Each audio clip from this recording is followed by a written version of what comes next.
Buenos nachos, amigos, and welcome to another episode of Hallyujuku. We're here to talk about East Asian pop culture once again.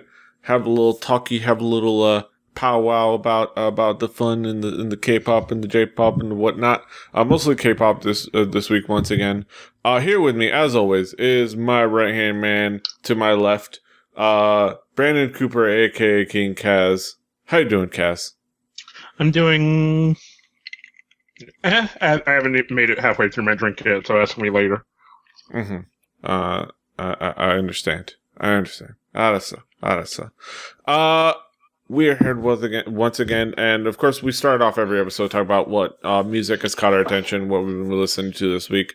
Kaz, what have you been listening to this week? So interesting thing happened is I brought someone into the fold of Korean music through our mutual friend Tableau. So I figured because I got someone to listen to Tableau through the cover for Eyes, Nose, Lips. But I figured I'd feature some of Tableau's other stuff. So I figured I'd feature some of his Epic High stuff, which is what he is mainly known for, which, you know, doing stuff with his group at Epic High, who are now signed to YG. So I put their song "Don't Hate Me," which is kind of a really kind of poppy rap song or whatever, which is kind of some of the stuff Epic High is known for. But there's also some really good grounded hip hop that Epic High is known to do. But I figured I'd kind of just show across the board kind of the versatility of Epic High and Tableau. Yeah. Tableau is such a cool dude. And such a cool kick-ass rapper. And an adorable dad if you watch Superman Returns. Yeah. Some cool stuff. I remember seeing this like a little while back when I first started getting into like K-pop stuff. I saw this video and I really dug this song in the video and how fun it was. And it was like a bunch of kids tearing up a supermarket. One kid dressed as Lady Gaga and like one kid in like the Hannibal Lecter mask. It was crazy. It was fun. But moving on, what else you got for us music wise? The other song, which I did these out of order, but whatever, was Rap Zombie, which is just a song that I really, really like and just dig so much. Because kind of the cypher style and like kind of mixtape style that it is, and then this just crazy ass video.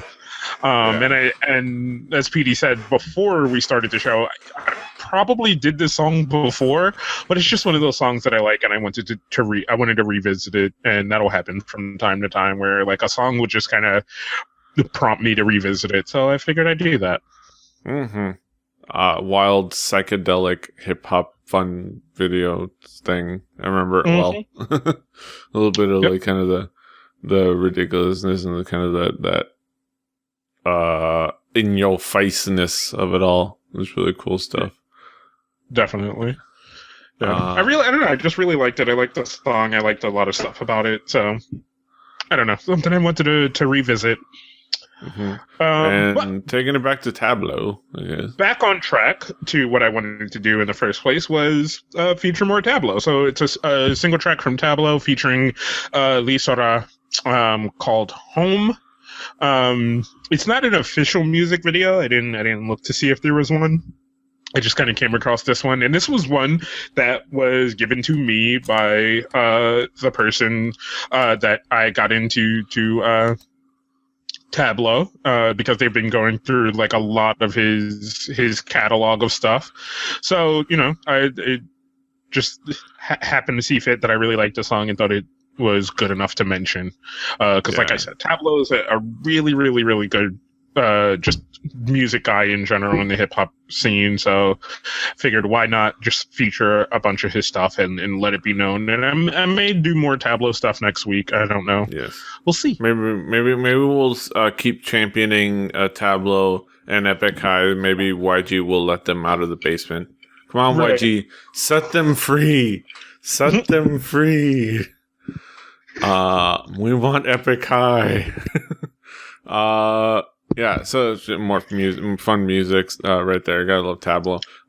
This week, I'm featuring some stuff that caught my attention this week. We were talking about, some of the music that came out. I have my stuff, but also what caught my attention, some new releases. And I like to bring up new releases here, in the music section. Specifically a group that I dig, in Sistar. They came out with kind of their summer jam, their easy breezy summer jam in Touch My Body. And I said, yes, please. It's just, summer song, summer K-pop music. It's kind of, what to expect. It's very breezy, not exactly, controversial music wise. It's just a kind of a fun song. The dance is fun. The some of it is a little ridiculous. Some of it is a little, odd, like the sticking your leg out and shaking like you're doing the hokey pokey, is a little odd. And a little kind of random, but it's fun. I don't know. Did you get it? I think I linked the video to you. Did you get a chance to check it out? I checked it out. I actually enjoyed it, and I haven't really been enjoying a lot of the straight up pop stuff lately. But this was something that you sent me, and I was like, holy crap! I actually enjoy this. I actually am liking this. I actually am like digging this. Fun summer music, and I think this is the perfect time for just kind of these fun, breezy pop tunes. And I agree. You gotta love Sistar spanking each other. Just you just enjoy that for the video viewers. Just enjoy that. There you go. But yeah, Sistar's fun summer tune. Nothing major, but some fun summer tune. It's a really cool song. But moving on, another interesting new release. Infinite, Willem Entertainment's resident idol group. Infinite came back with a 19 plus video, here we go. for Back. But not for the same reason, Yukis's video was 19 plus. I think they're taking us back to, I think maybe, what was it, 2012 or 2013, when all the boy band videos were about, like, Fight Club, Pretty Boy Fight Club, So, and an exceptionally violent video. Well, we're not exceptionally violent in the context of what we've seen before, but it's kind of oddly violent video for a song, that was actually pretty cool, a little pop song. It's not something that's gonna blow my mind, usually, especially because I'm not as big on boy bands, but it's definitely an interesting video. I don't know, did you get a chance to check it out? I have not checked this one out yet, and I'm kind of watching it in our preview thing that we have going, and yeah, I will say it's interesting. I don't think it's bad in any way, but it's definitely interesting. Yeah, very interesting. I do enjoy the random umbrella as a weapon. It's like it's very interesting. But yeah, Infinite Back. It's a cool track. It's Infinite's instrumentals. It's Infinite's like epic feel to their tracks. Is something they do usually with them, and it's very big, bombastic, very cool, complex dance routines.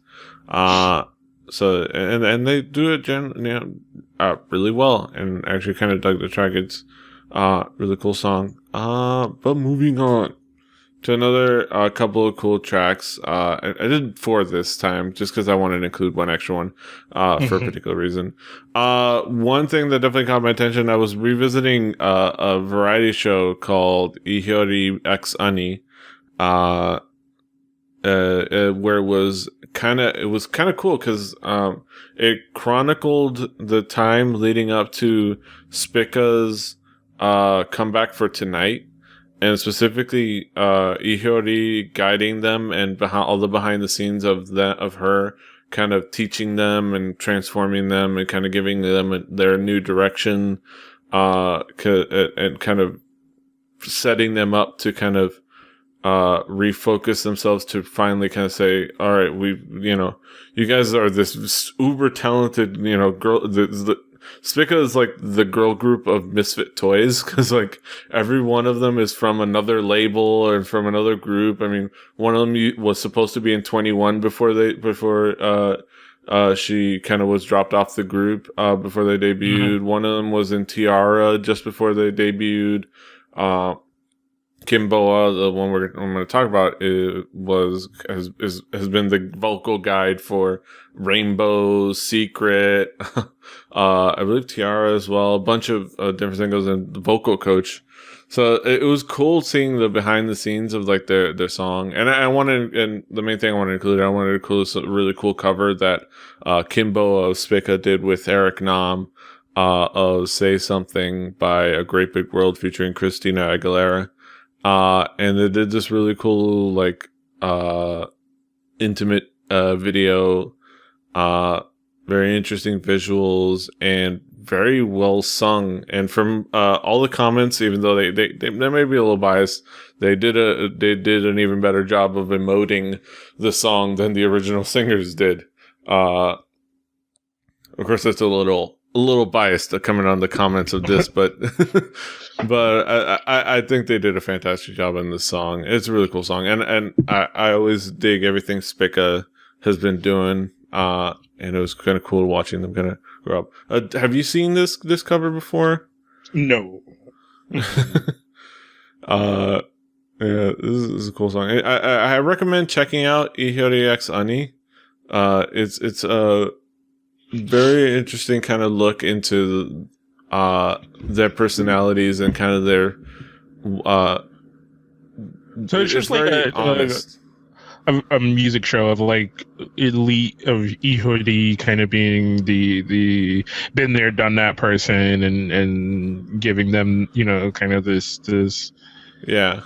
And then she kind of posts sister style guidance of like, this is what you need to do, this is how you should be doing this, blah blah blah blah blah blah blah blah blah kind of stuff, right? Yeah, and they go into why maybe they were holding back, some of their own limitations, kind of helping them break out of their own fears and limitations on what might be holding them back, and helping them deal with like variety show stuff, and kind of helping them bring out their own, feel confident enough to bring out their personalities.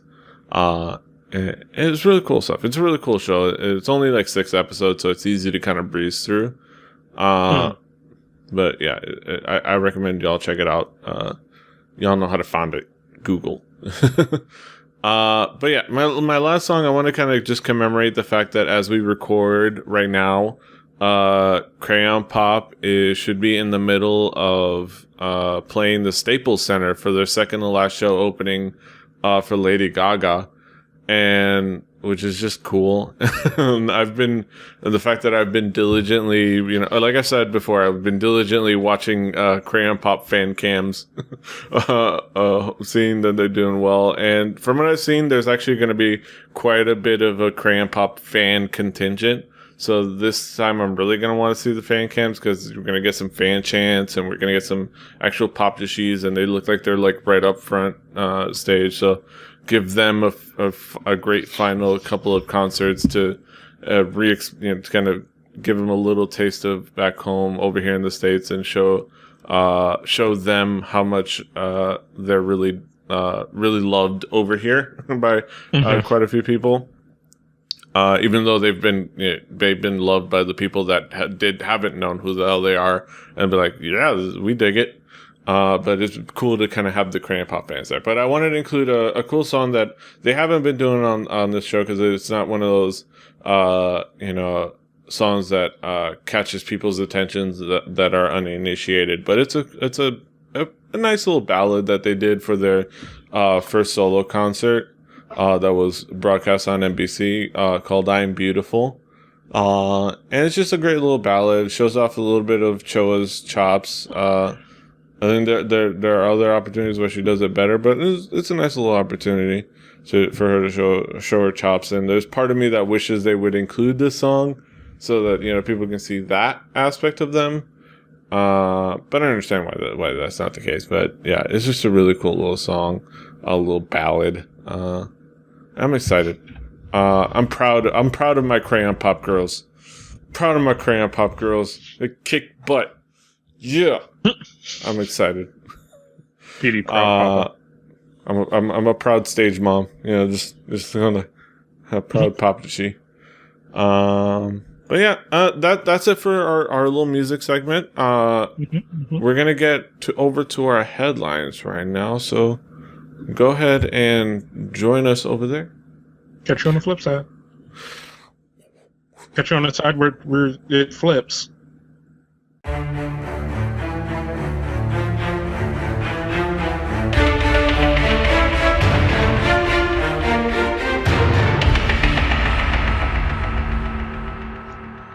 Welcome back. We are here at the headline section of this show. Talk about the some of the happenings, some of the discussion points. So we were talking about some interesting topical discussions and whatnot of the week. And let's get started with some announcement from a new interesting group. So we talked about Yuna Kim before. I think we talked about her song with MFDTY, aka the Drunken Tiger family. And kind of how her new approach and the fact that she's preparing for her stuff. Well, turns out she's going to be debuting as part of a group with another artist called Jun Min-ju, who has been referred to as Little Boa, which is an interesting and kind of a bold claim. But if you check out the single that they released, Jun Min-ju and Yuna Kim released a video and single for a song called Goodbye Rain. A couple of different versions, one a regular version, a good performance version. And you can see definitely where they come up with that claim, the Little Boa. You can see that style of the kind of being a singer with powerful dance moves. And then, of course, the white wife beater, Trek pants thing. I think that's a little more of the direct correlation right there. But definitely you can see where they get the Little Boa claim from. And it's definitely an interesting single. So they're going to be those two are going to be in a 5-person group called The Ark. One of those classic K-pop names. It has this very deep meaning, after Joan of Arc. They even released a logo for it. Very interesting logo. Yeah. Looks like it's something that probably would be tattooed on the small of some girl's back. But aside, what? Aside, I actually am looking forward to this group just because there have been groups that have.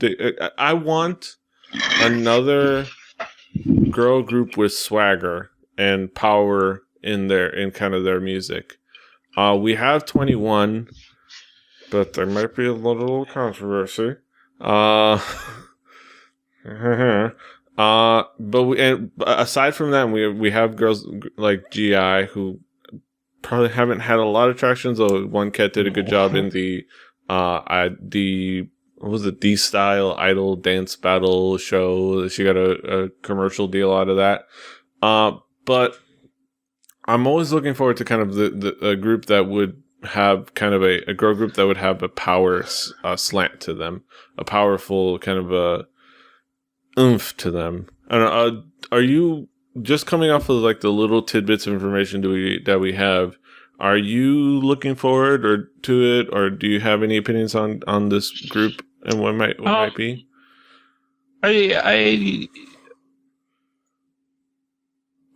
It's like, I feel like you hit the kind of the right points in saying like, oh, we need another girl group that could be big and powerful and kind of help move along. Because I don't want to say like I'm scared 2NE1 is going to go away. That's my hesitation, right? I'm not scared 2NE1 is going to go away. That's not going to happen, right? That's just no. But I think in that sense, we like the kind of group that seems to fit together well, even though they were put together. Yeah. And you get that out of groups like you get that out of your, like, GIA seems to fit well together. It's still a concept, but they seem like they're very more natural in their sense. Like, everybody is who they are. FX, to a certain extent, is that same way. Everybody is who they are, but a lot of them had to fight for that, you know? Yeah. Because FX had a different concept going in than what they do now. And to anyone especially, they're all very individual, they're all very unique or whatever, and they fit together really well. But that's because they were supposed to be the counterpart to Big Bang, which is 5 unique individual boys that fit really well together. Mm-hmm. So, like, kind of saying that, it's this sense of like I have no fears in that, but seeing more of that is definitely a good thing. I'm definitely ready to see more of that. Especially with some fantastic dancing and some new blood, some young fresh faces, and some new ideas, and maybe somebody that isn't being managed by YG. Hey, wow, look at that. So their releases might come out on time. So, there's that. But it'd be interesting to check out because, there's a lot of girl groups out there, and not a lot of them necessarily are good, and not a lot of them necessarily have their shit together. So we've had to, there's still, a lot is up in the air because you never know. Even with the strength of these 2 girls, you don't know what's going to happen. But if they turn out to be a really quality group, that would be a fantastic thing. Yeah. And like you said, you can only say so much because it's supposed to be, what did you say, a 5-person group? Mm-hmm. 5-person group. Right. We got to see who the other 3 are. Right. Like, we know nothing about the other 3. We know, like, bits and pieces here and there. So it's a lot of stuff that's still up in the air that we still have to learn, that we still have to see, that we, just don't know at the present time. And that's not necessarily a bad thing. It's just like there's still, still a very wait and see thing, man. Theoretically, we know what the roles that need to be filled just because, well, it's K-pop. So there are roles and they need to be filled. It's like, a K-pop group is basically like your standard League of Legends. Somebody's the top singer, somebody's the mid singer, somebody's rapping, or somebody's carrying somebody's sport. Just that. But we'll see who fills those roles, and it'd be interesting to see. But moving on, you mentioned FX. Our next headline is about FX. So FX has been killing it on the music shows, because they're awesome, of course. But one notable thing for the past couple of days, couple for shows that they've been on, is that Sulli's been missing. Specifically, she's had to take some time off. The official explanation is she has a cold. I imagine a pretty bad cold. But of course, with netizens and K-pop fans, that's not a sufficient enough explanations. Well, so they read the headline as it is, which is Sulli from FX is missing. Conspiracy theory time. So yeah, Sulli remains missing from FX, so it's conspiracy theory time. And right, the conspiracy theory. What's your conspiracy theory? Why is she missing? So let's read a couple of these, and I haven't read these because I generally like gloss over anything that looks like those netizen comments. It's like I just gloss over them. So it's like I look at the top one. This just confirms it. SM will probably soon take action, either announcing that she's leaving the group on hiatus or that she refuses to promote at all. This is not something that can be explained with a simple cold. Just straightforward, probably calling into question the cold thing, though. I wonder if this guy has ever had a bad cold before. 'Cause if you've ever had like a bad cold, you just can't function. Like, Nope. I refuse to believe it, man. I refuse to believe it. She's been kicked out of the group. I saw a video that someone had made with their phone that they sent me, and there was, it seemed as if they were arguing. Okay. So another person, their award speech was the longest I've ever heard, and they never mentioned Sulli. What's going on?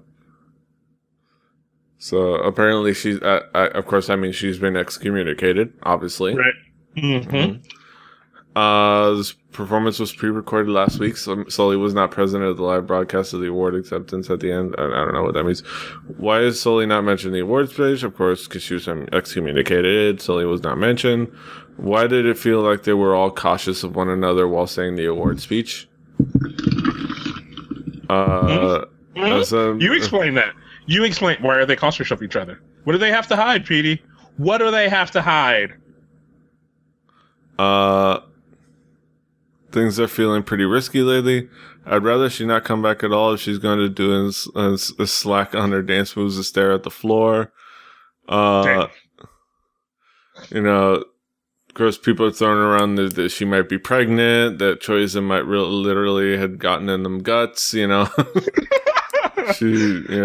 did she defect to North Korea? I don't know. What happened? We don't know what happened. All that and more, man.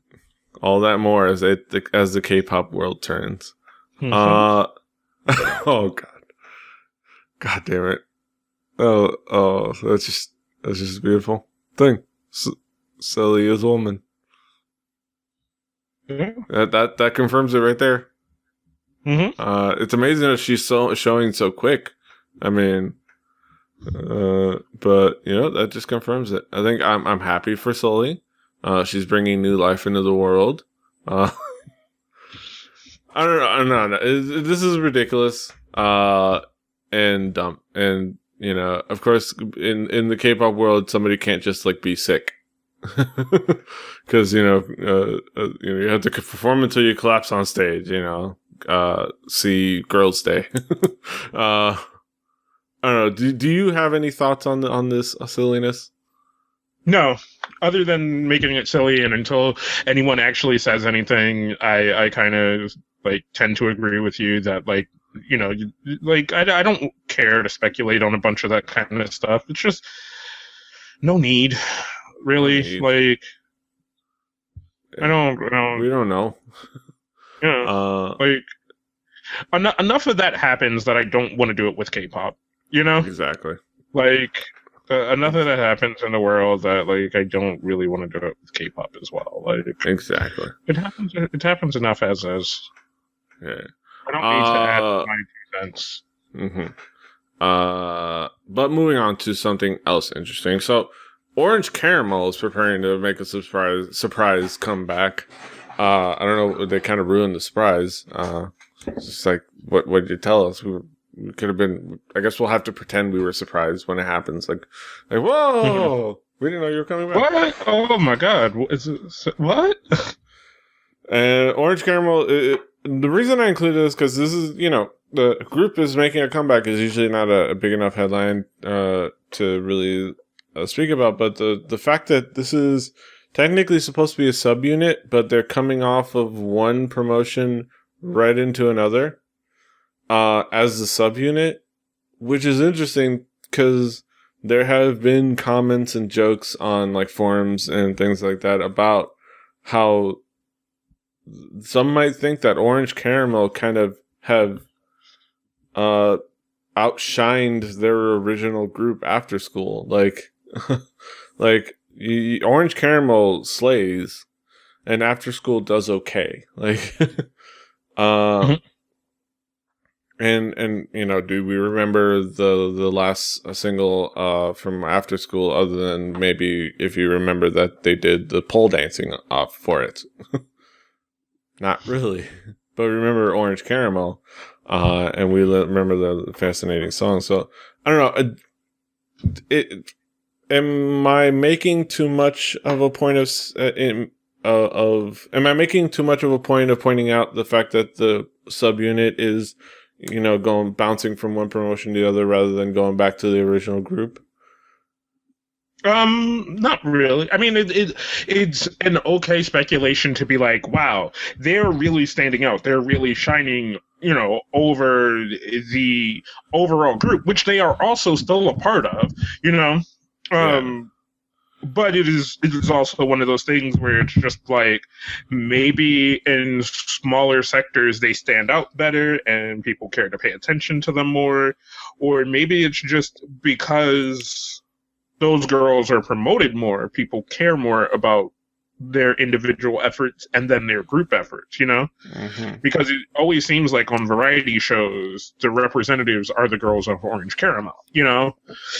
so because people see them and because most of the time when they're on variety shows the thing that they're talking about is Orange Caramel, and it could be because of the sense like, oh, if I talk about Orange Caramel it'll lead you to the mothership group, in a sense. But for most people, it's just like, no, I'm going to stop here. And that's all I care about in that sense, So it's a weird thing as to like, maybe it's how they're being promoted outside of the musical sector, or maybe it's the people who know them in the musical sector as thing A, isn't a big enough, it's there's a lot of things that go into it, but you can't help but to say Orange Caramel is doing a lot better maybe than the overall mothership group that they spawned from.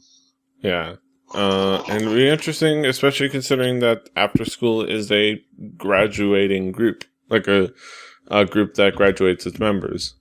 That classic cover for kicking out members, and have graduated group members like Becca and Kahi and whatnot.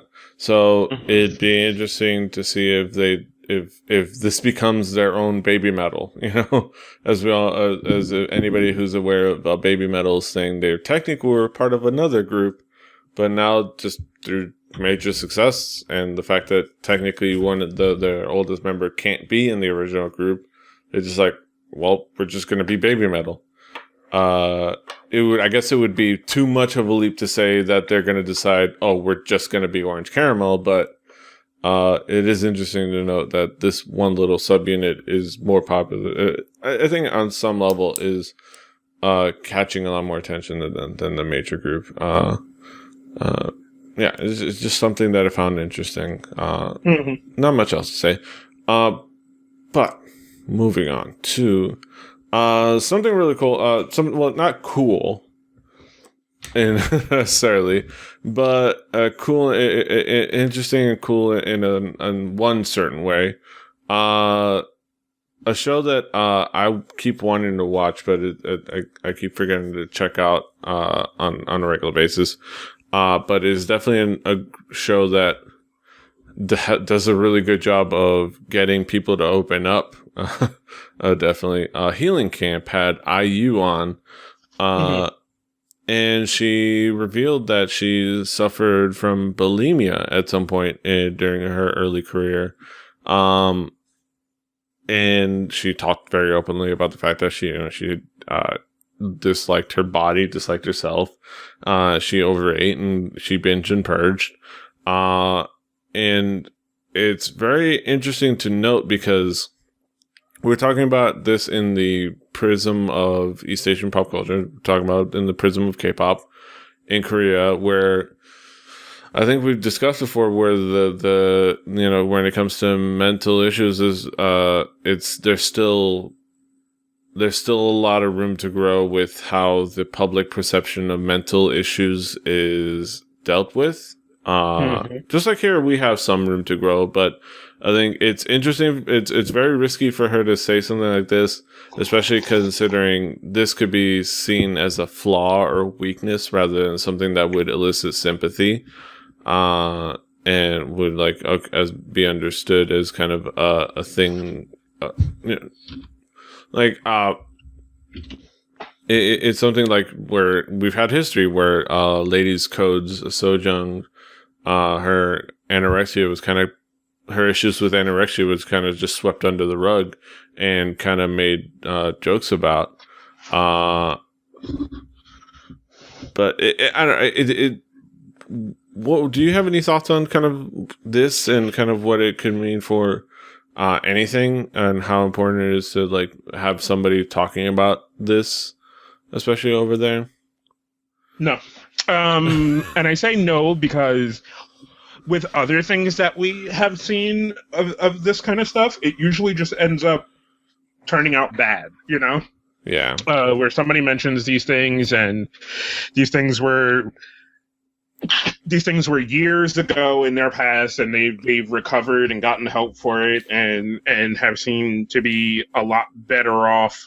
But people still are really judgmental and really small-minded about it, and there doesn't seem to be that growth that we are talking about. Yeah, I think it's something that is a little scary. And we don't want to be judgmental about it, but it's still a little bit scary. And I think, of course, when it comes to mental health understanding, it's something that is a global, that globally needs to be worked on.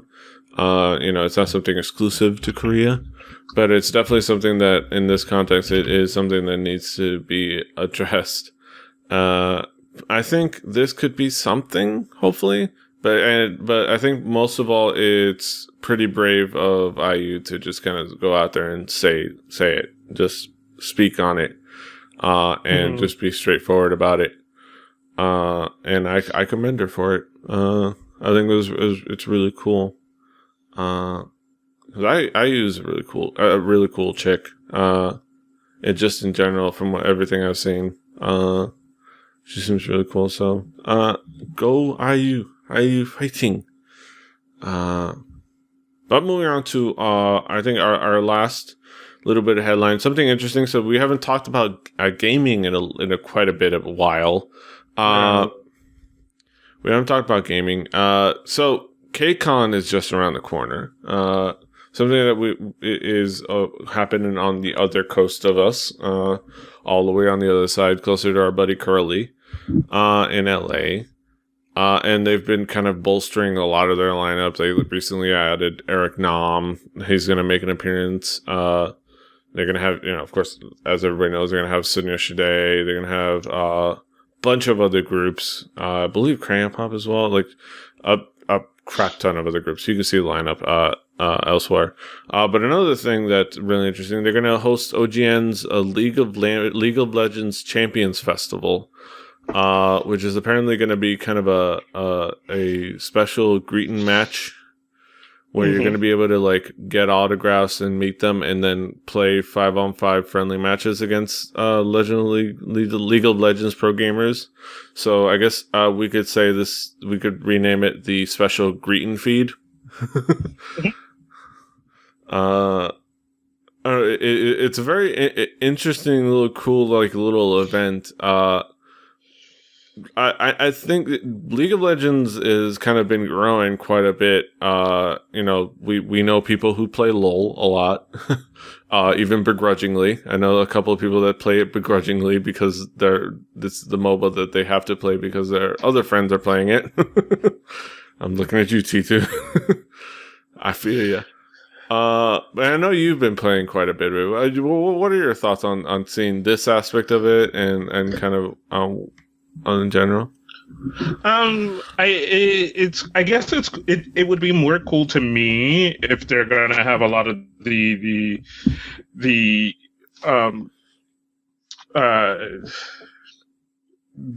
Korean players, which I guess that is the plan.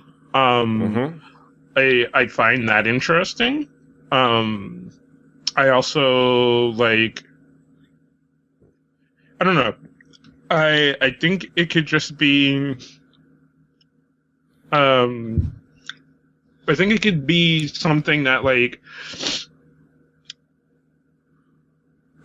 because StarCraft used to have a lot of these things, and StarCraft still does have a lot of these things. But StarCraft is a lot more open because of the fact that like you get the swap between the Korean players coming here and the American players going there and stuff like that, but you don't get it that much in LoL. So to open that up a little bit more seems like it's a good thing, but it's going to be so heavily monetized because LoL itself is so heavily monetized, and I'm pretty sure you're going to have to pay for every fucking thing there, and it's not going to be as open and friendly as you think it is, and it's going to just be another way for Riot and whoever else has their pockets in it to make money. It's probably going to be a lot of that. I think it does to me, like so much of the stuff for StarCraft is so open and so friendly and so gamer environment, where like even the stuff for like the shows in Korea, right? Like they're always just like, oh yeah, you know, we're at this studio here in Seoul. Tickets are free. If you happen to be in Korea, come fucking hang out, you know? And it's just such that culture, you know? Yeah. Where like I know this is going to be so heavily monetized. I just know it is. And it's going to create a friendly, non-friendly environment. It's going to create a friendly environment if you have the money to pay to be friendly. You know what I'm saying? And that's fine. Like I don't care at the end of the day. It's their product, and they can choose to do what they want with their product. It's not my product. You know what I'm saying? So I can't make those choices, and I can't judge them for making the choices that they make. Like they can do whatever the fuck they want. But I just know that that's what it's going to be at the end of the day. You know? Yeah, I think I think on some level I really want KCon to be cooler than it probably is. Because from what I can say, it's just kind of a very heavily monetized concert festival. It would be cool if it was a proper con, but it's just a 2-day concert festival. Basically, it's not KCon, it's K-Palooza, you know? It's K-Stock.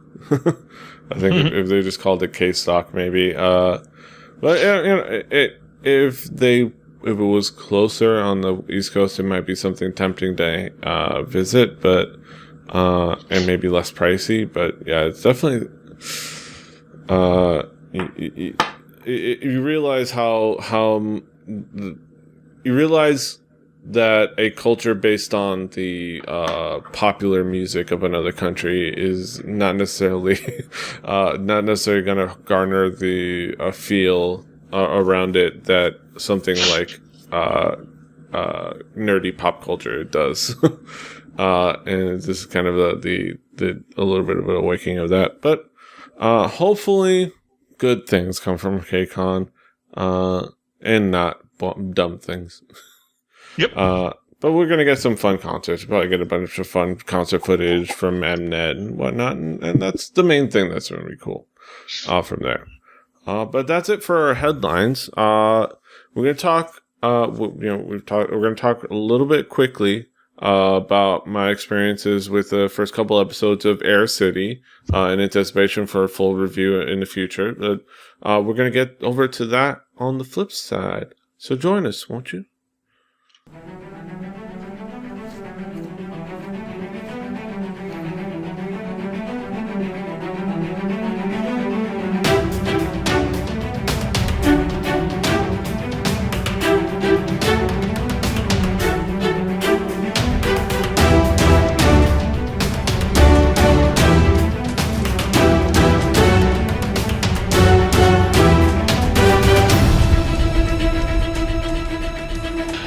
And we're back with our Hallyujuku Talk segment. Once again, a couple weeks ago, I gave Petey kind of a assignment to watch a Korean pop show. I mean, a Korean pop show, a Korean drama series by the name of Air City. And if you ever want to follow along with us, we generally choose shows that are on Drama Fever.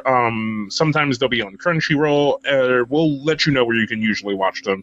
They're usually somewhere that is streaming, so you can see them and kind of follow along and watch the shows with us.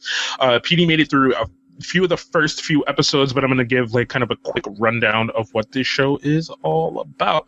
So Air City is a show that takes place in a Korean airport in Incheon, which I have actually been through. It's the international airport there in the Koreas, and it follows agents who work at the airport, and probably kind of the day-to-day stuff that goes on at the airport, but it's more about the drama, drug smuggling, stopping terrorist attacks and dangerous things and all kind of other stuff. It's action, thriller, melodrama, and I thought it was really good when I saw it umpteen years ago, because the show came out in 2007. It was on an NBC show, and apparently it's 16 episodes. For some reason, I remembered it being more, but it's not.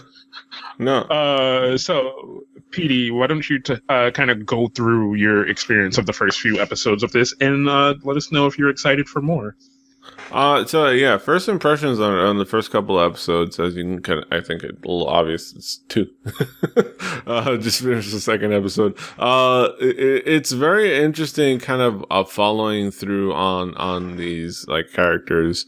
It definitely starts off with kind of a very dramatic entrance. You know, you see a murder right away. Someone get killed, stabbed. Right away, and that establishes kind of the plot for the first, I think, the beginning of the episode. I'm not sure how long that subplot continues for, but for the first couple of episodes, it kind of drives the plot forward, the ramifications on that murder and who's involved and whatnot. And it's definitely an interesting show. Hashtag interesting. God damn it. I really do use that word. I'm sorry, DJM.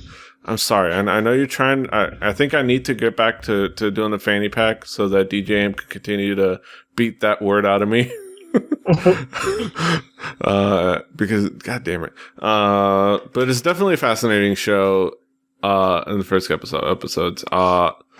You've got your lead. You've got your break rules to get the job done. Male dramatic action lead. You know, he don't care about the rules. He cares about the national safety. You know, you're gonna punch some people and you're gonna ruffle some feathers. We're gonna stop this under any means necessary, even if I have to break rules to do it. Yeah, and you got your no nonsense. Semi-robotic female lead. She is a robot. She's not much of an emotional person. And you see a couple of familiar faces. I think before they really kind of hit their stride. I think a couple of familiar faces. One of them is actually a regular on Gag Concert, and actually is a guy that manages a bunch of the gag men and gag women, as it were, on there in his agency. And it's kind of cool seeing him in just like this little bit role, which is weird. And one guy who's on the show, Angel Eyes, and I think a couple other things as well. So that's interesting. I can see the action right away. A lot of, the punching and the kicking and the, fighting and the whatnot. I did, find some odd moments. It was odd that the guy that was, faked his heart attack took like 3 pills to fake a heart attack to get, himself, infiltrating the airport, decides to escape by stink palming a nurse to death. I think they were supposed to have been snapped her neck or something. Right. But all he does was grab her head, turn it slightly to the left, and put his palm on her face. So it's like, huh? I don't understand. Like, I think he just like here, smell this. Like, no. But that was fascinating. You get to see who I feel bad because I initially thought he was Daniel Henney, but David Lee McInnes is a fascinating role. Who I've seen before, and I can't quite place where I've seen him. Yeah. I keep forgetting. I think it was. Iris. He was in both Irises. Yeah, he was a major guy in Iris. So again, which is understandable, I think, because this does have those elements that remind me of Iris. I kept thinking of kind of those kind of action elements. It's not the same feel of a show, but kind of seeing a show with some action, a little bit of melodrama, and it did make me think of Iris. Also, seeing a show that was shot like before 2011 in Korean drama style, it always feels very similar, especially the fonts of the subtitles. It just kind of, it seems so old, yet it's only been like 7 years. It's only been like a few years ago. It's like weird. But I think overall first impressions was like, it's interesting and cool and action packed and fascinating. I'm still want to know how technology to make TVs look good in bright sunlight translate to weapons. But that's, I think, probably in episode 3 and on, and I will learn that maybe. Yep. So now this goes to say, are you excited to watch more? I guess I wouldn't say excited, but I am looking forward to it. I'm looking forward to kind of seeing more of kind of the more fun moments and more interesting kind of odd moments and the action moments. Seeing how well they do, and they do a really good job kind of the story, and I want to see again why some of the whys and hows. So that's interesting. I'm intrigued. It has piqued my interest, and I am looking forward to seeing kind of how things develop. Of course, I know there's going to be a love story, and it's probably going to be hastily rushed together, just because they've only got 16 episodes. We had to develop a deep-seated love in 16 episodes somehow.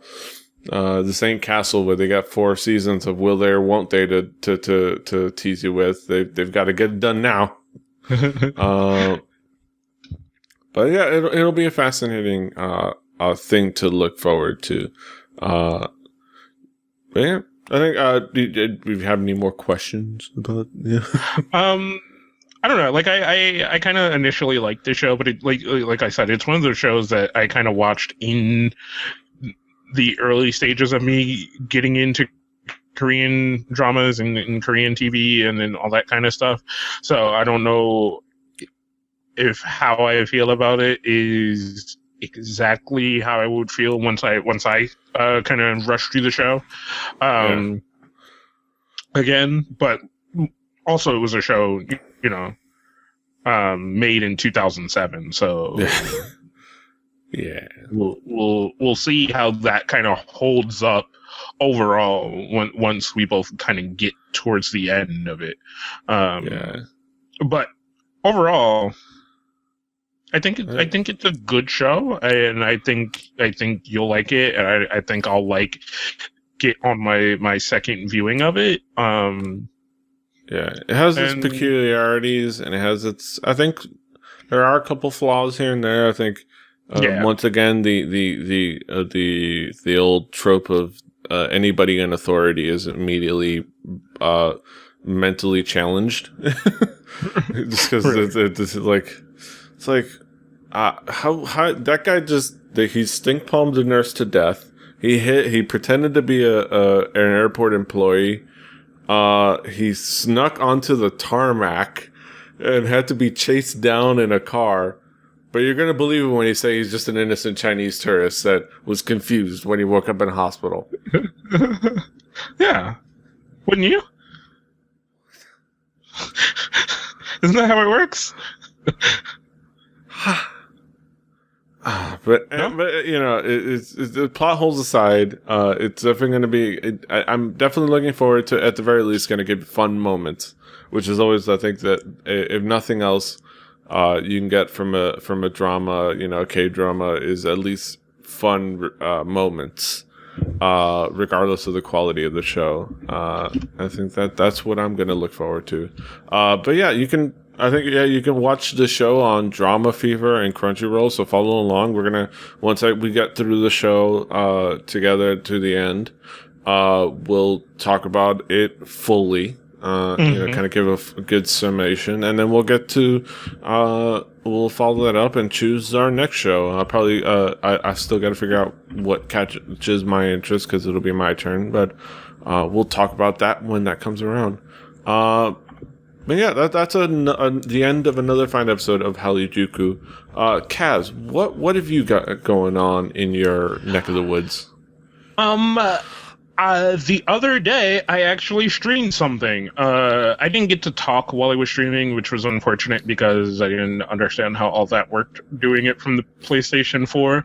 But I will figure that out because I've been playing the beta for Destiny, and I plan on doing that a lot more. And just seeing as it seems to work really well to stream from my PS4, I'm going to stream some more PS4 stuff until I get kind of the rest of the issue solved, where I can start streaming more stuff. And you can see me play games and do other stuff, and there are going to be some recorded video game playthroughs on my YouTube channel. So AboutThatMe/King Kaz for all of those types of things. I do hope. I hope to get myself a PS4 as well, so I can help out a little bit. You know, play along and stream along with you, or at least, you know, kind of provide some support, as it were. But yeah, AboutThatMe/King Kaz for all his info. Petey Rave, AboutThatMe/Petey Rave, Twitter.com/Petey Rave, you know, everywhere. I'm Petey Rave everywhere. Hallyujuku is a show. Follow the show at Hallyujuku. Hallyujuku.com or kpoppodcast.com, for easily sharing with your friends. iTunes, Stitcher, follow, share, subscribe, review, let us know how we're doing. We actually got a comment on our website. Go ahead, go comment on our website. Somebody random actually commented on one of our episodes. It was like, what? Somebody actually listened to something. That might have been Goatherd. Yeah, probably, yeah. Who's kind of the community manager for everything that like Curly does. I do. Like she's the new person who's kicking our asses to make sure that we actually get shit done. Yes. Which is nice. And I thank her for that. But yeah, give us reviews. Let us know how we're doing. She's even possibly setting up a fucking guest for us for the first time, which is usually supposed to be my job on most shows. But hey, I'll take all where I can get it. I'm very receptive to that. But until next time, hasta los huevos. See you fighting on your. I forgot the Chinese thing. I don't want to say it because I'm not going to try. Ni hao? No, that's hello, isn't it? Yeah. Goodbye! Bye! Bye! Oh, that was embarrassing. Chinese isn't my forte. I'm sorry. What do you want from me? I'm going to fuck it up sometimes.